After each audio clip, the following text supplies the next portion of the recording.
السلام علیکم ورحمۃ اللہ وبرکاتہ نحمده ونصلي على رسوله الكريم اما بعد فاعوذ بالله من الشیطان الرجیم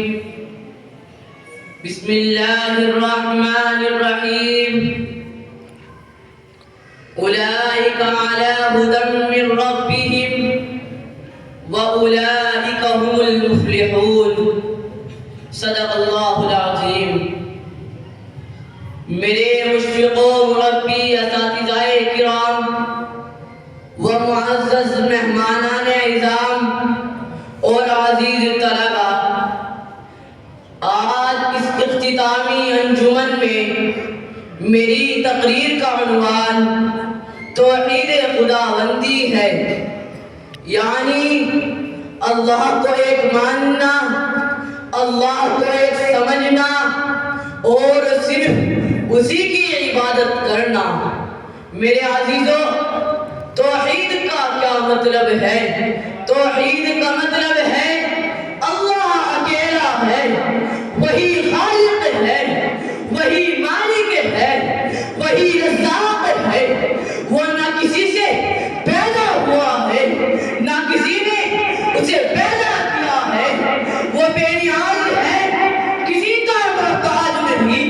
جیسا کہ قرآن کریم میں فرمایا گیا قل هو اللہ احد اللہ الصمد، کہہ دو اللہ کے سوا کوئی معبود نہیں، اللہ بے نیاز ہے۔ میرے دوستو، یہ چند الفاظ نہیں ہے، یہ پورے ایمان کا خلاصہ ہے، یہ عقیدہ ہے جس کے لیے نبیوں نے قربانیاں پیش کی ہے، امتوں نے امتحان جھیلے ہیں،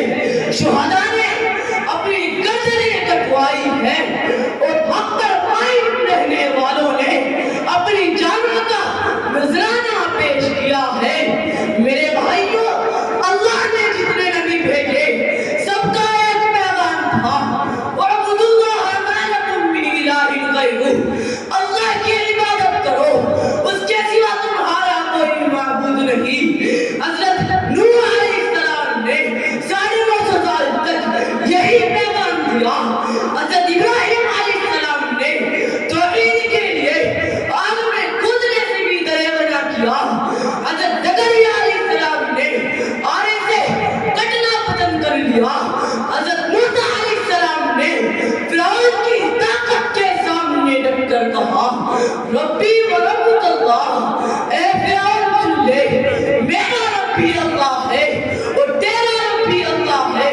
اور نبی آخر الزمان حضرت محمد صلی اللہ علیہ وسلم نے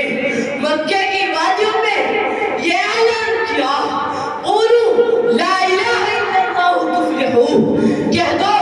اللہ کے سوا کوئی معبود نہیں، کامیاب ہو جاؤ گے۔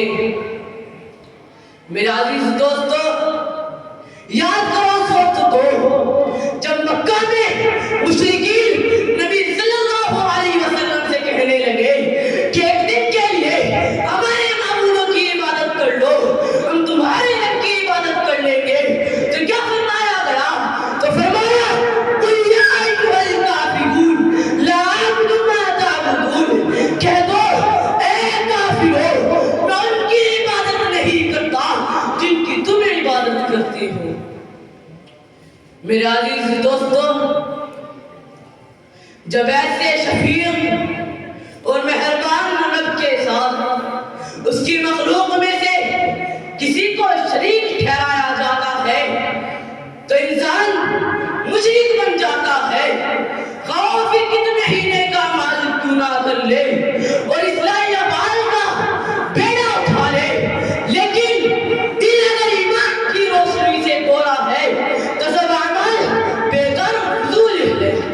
مگر آج مسلمانوں کی بدقسمتی گئی ہے،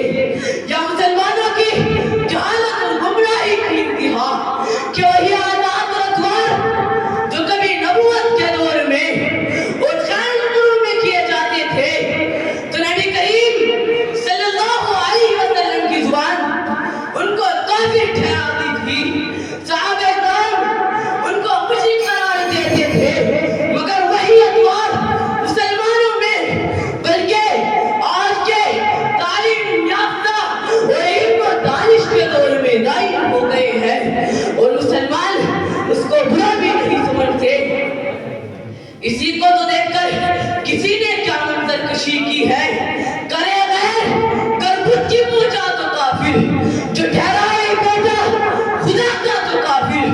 چکے ہیں اوپر پہلے سے نجات و کافر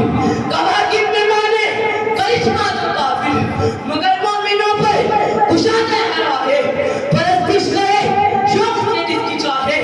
نبی کو چاہے خدا کر دکھائے امام کا رتبہ نبی سے بڑھائے مزاروں پہ دن رات چاندنے چڑھائے شہیدوں سے جا جا کے مانگے دعائے نہ توحید میں کچھ غیر سے آئے نہ اسلام میں بھی ایمان جائے